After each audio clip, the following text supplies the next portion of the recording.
Look, this is my favorite episode of Win or Lose. It deserves way better than a little 5-minute rundown. So let's just get into it. Episode 3 is titled Raspberry, and thanks to the Disney Wiki page, I now know that it's a slang term for that bruise that a player gets when sliding towards a base. So, thank you, Wiki. I love you, Wiki. Hey, I like saying that.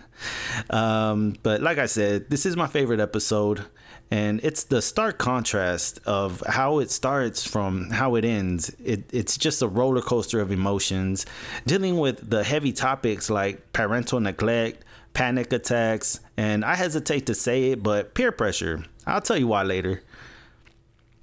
These episodes have gotten progressively sadder, and this one made me want to grab a box of tissues. So the focus this week is on Rochelle. She's the catcher of the team, an honor roll student, and she has to work for the money she needs to pay to play on the team next season. Anytime the thought of not playing comes up, her world literally starts to slip away in a disorienting fashion. The visuals here capture that feeling of anxiety and panic perfectly. Watching this episode was like discovering something for the first time. Like, remember when you first heard Hybrid Theory from Linkin Park, or any artist for that matter, that unlocked some new emotions in you? That's what this episode is for me. I didn't know that a show could invoke. Is it invoke or evoke? Fuck it, I'ma just say conjure. I didn't know a show could conjure up these kind of feelings in me. By the time the credits rolled, I was emotionally drained. And it didn't have to be that way. If it wasn't for Vanessa, Rochelle's mom. She was introduced in the previous episode when she had that parent-teacher conference with Mr. Brown. I didn't like her in that one, and I really don't like her here. To me, she comes off like one of those moms who tries to be more of a friend than a parent. She's a textbook cool mom. The only time we see her really put her foot down with Rochelle is when Rochelle calls her Vanessa instead of mom. She's so dependent on Rochelle though. Vanessa is, leaving baby Zane for Rochelle to babysit when she dips out for the night, not even telling Rochelle where she's going. And I don't like it. I don't like that type of behavior. That's not what I want to see in a parent, but it's real. This episode is all too real. Softball is Rochelle's passion. All she wants is the money in order to play next season, but Vanessa just can't come up with it. She's so busy shopping online and focusing on her social media presence that Rochelle is basically just an afterthought. Rochelle has to rise and grind in order to pick up her mom's slack, working for tips at the park snack shack. She has charisma and hustle, and it's this upbeat, friendly attitude that helps her reach the dollar amount needed to play next season. She got that work ethic that you just can't teach. Kids need to take note of this. A manager once told me, whatever job you're at, work it like you own it. And that's exactly what Rochelle does. I thought she actually owned that stand. That's why whenever the lady came in to relieve her, it made more sense. It made more sense to me. And you know what I like about her that she's not doing? She's not pulling Alina and inflating her customers' egos. This is what I was talking about in that last one, if y'all saw it, where I said that there's ways to be professional and keep customers coming. And this is what I was talking about. This is how it's done. But also in this line of customers is that young kid Odo, that orange soda chugger. Remember him from the first episode? And right here he's buying his beloved orange soda, but he's 50 cents short. Vanessa actually covers it using money from her tip jar because that's just the type of person that she is. Hopefully this karma circles back in her favor. Also in the line is this chick who tries to steal a bag of chips from Rochelle. Her name's Rena. She belongs to a group of kids that we'll call the bleacher creatures because they hang out under the bleachers and they're low-key shady as fuck. Let's keep them in mind.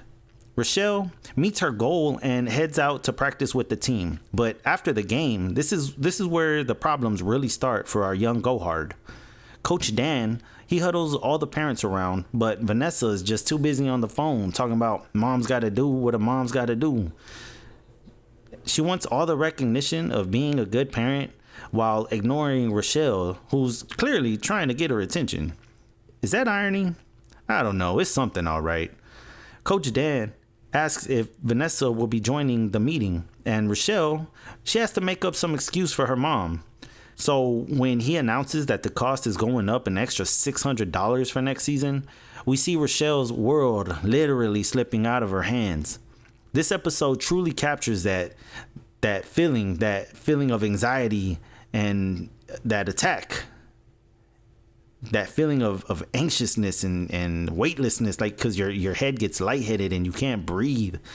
Her heavy breathing, reaching out for the ball as it's floating further and further away from her, out of her reach. That's what I'm talking about when I say something just unlocked in me. I didn't know that a show could be this real in its visuals.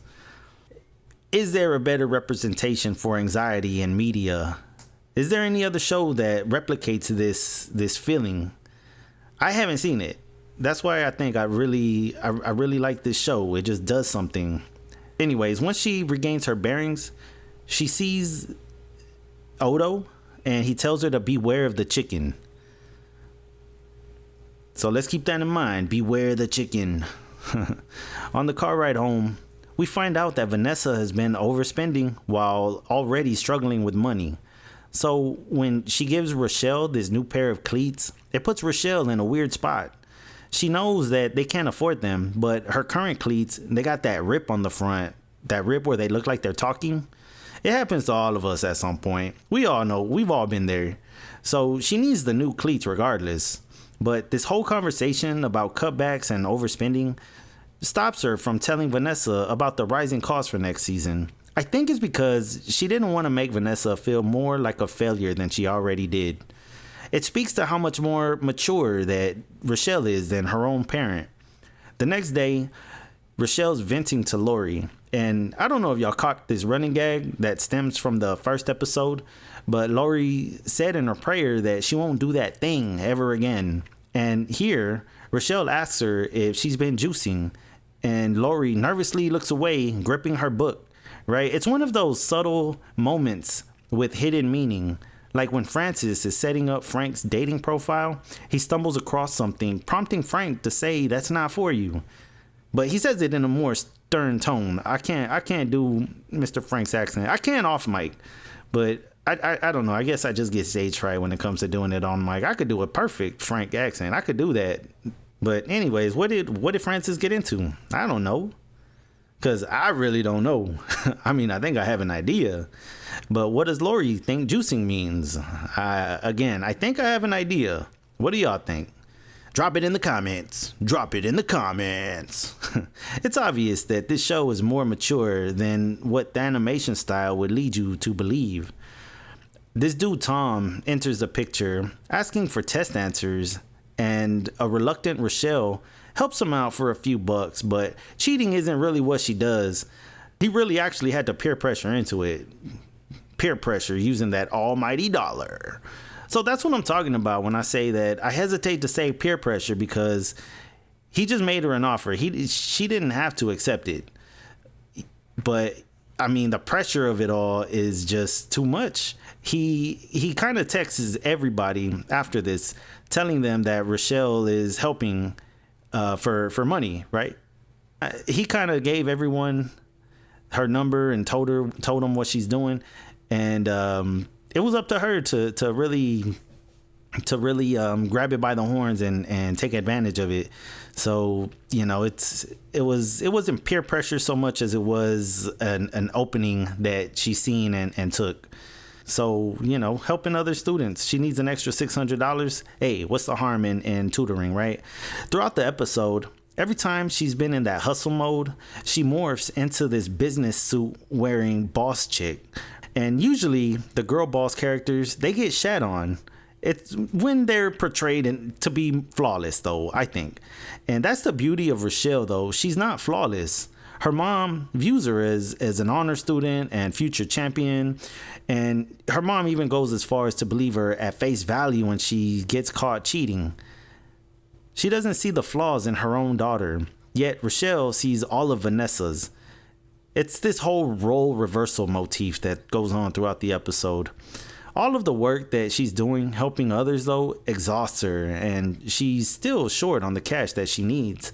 So Tom comes to her another day, and he's willing to pay double, I think like $100 for some test answers, but he wants them in Mr. Brown's class, like in the middle of the test. It's really putting her in an awkward position, because we all know how thorough, how prompt Mr. Brown is. We seen him in the last episode. This dude is anal about everything. So it's her choice, but she's still a child who lacks a strong father figure and a less than stellar mom. So she agrees to help Tom, for the money of course. But his dumbass, he was supposed to sit behind her, but he offers the seat to Kai. I don't even know why, man. This kid pisses me off. He really grinds my gears, man. And it's sad to see Kai getting caught up in this because Tom wasn't thinking.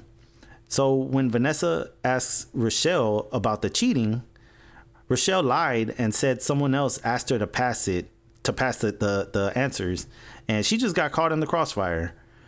So Vanessa, she starts to show some sternness here, saying she didn't raise no cheater. Like I said, she's starting to get stern, but immediately she starts to record a video of her and Rochelle talking about getting manis and petties before the championship game. She's doing what a lot of parents do, exploiting their kids for views, but the content she creates is usually dance trends and thirst traps. Okay, so look, this is a Disney show, but it's full of allegories and metaphors, and Disney can't allude to this directly. So in my headcanon, every time we see Vanessa creating content, I think it's a metaphor for thirst traps. I'm sure there's a Rule 34 out there on Vanessa. She'd get more views though if she focused on doing videos alone. Everyone's guilty of falling into a thirst trap once or hey man, it's hard for me to pump these videos out because of thirst traps, man. Dude, I don't know. It's that, what do they call it? Endorphins? I don't know. They get me out of bad hangovers sometimes. I don't know why.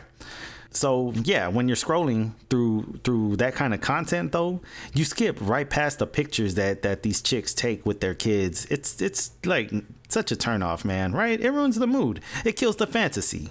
I'll say it. We also find out here that Vanessa quit her job and really does not like Rochelle, calling her by her name. Vanessa wants to be a full-time influencer, and I think she'll do all right if she takes my advice. But Rochelle, still being short the $200, decides to sell her new cleats. So she posts them on eBid, this universe's eBay variant. A shady online user named BadBoy2023 immediately answers the ad. He agrees to buy them, the cleats, but they have to meet up that Saturday before the championship game. Against her better judgment, she agrees. This is a situation that happens all too often. Online meetups can end badly when it comes to these hot ticket items. And I just seen one online where this girl, I think she got killed over some Yeezys or whatever, man. It's sad to see, man, over shoes. I don't get it. It's not something that I've ever been into. You know, I just keep it basic. I keep it simple. That's my motto, man. Stay below radar so nobody notices you. Don't have too flashy jewelry. Don't have a nice car. Don't have flashy clothes. Don't call attention to yourself. That's been my motto, man. But that's, you know, this is the kind of vibe you get to with Rochelle here. As she sets out to make the deal, Vanessa doesn't know about it, but you just know something's gonna go wrong, right? You just don't know what, you don't know where, you don't know how, but something's gonna go wrong. And sure enough, it starts on the bus ride.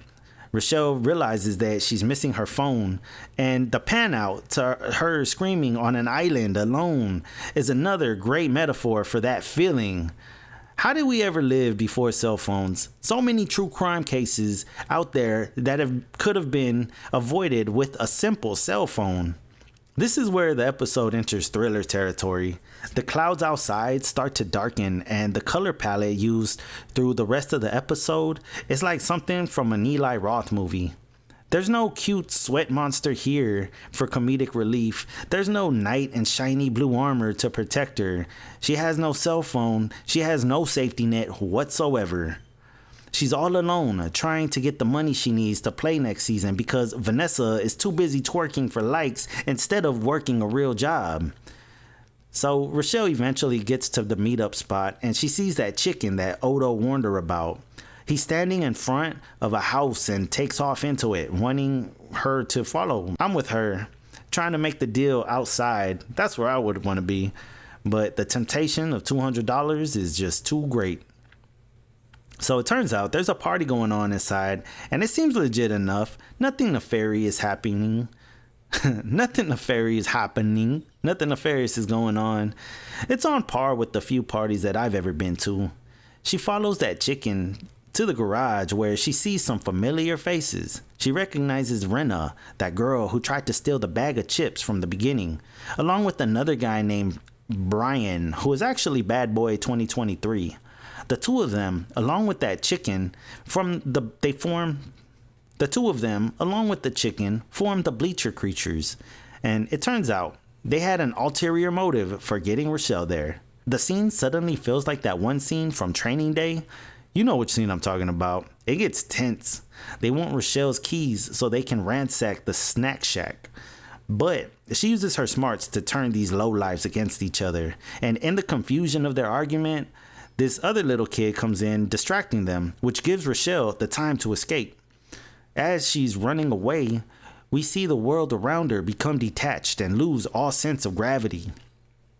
This simulates that feeling of anxiety and fear that puddles in the pit of your stomach whenever you're panicking.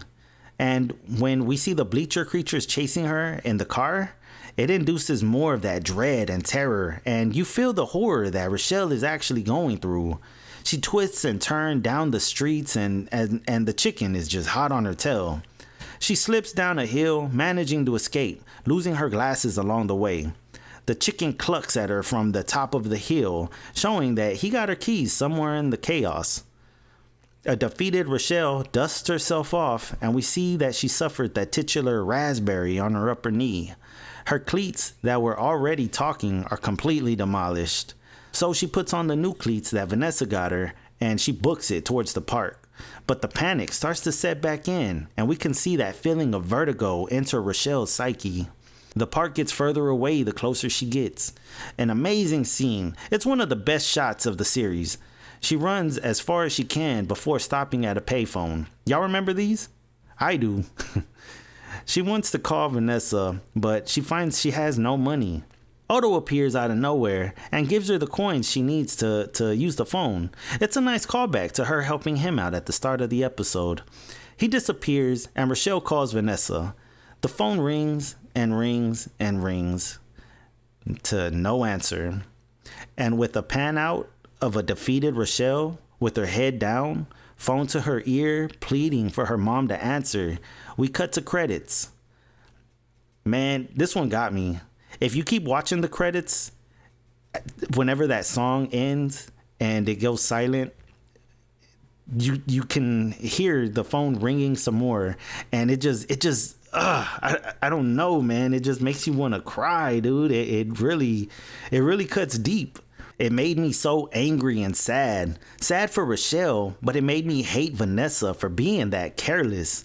The descent into hell happens at an alarming rate. The start of the episode was so upbeat, and Rochelle is such a go-getter. It wasn't supposed to end like this for her. Lori answered her own prayer and took a hit for the team. Frank created his own loss by breaking up with Miss Park, but Rochelle is all alone and scared. I guess she did get herself into this situation, but it's because softball is her life, and she's doing what she has to keep playing. All because she doesn't have a mom that she can depend on, and this final scene really drives that idea home. But that's how it is in the real world. It's an extremely sad tearjerker of an ending. I hope it gets better for her. Watch the show because nothing I can do or say will ever do it justice. But hey, I'm here practicing. I'm trying to get my 10,000 hours like Lori. Subscribe if you want to hear my take on Vanessa's redemption episode. Either way, I'll catch you on the flip side. Peace out.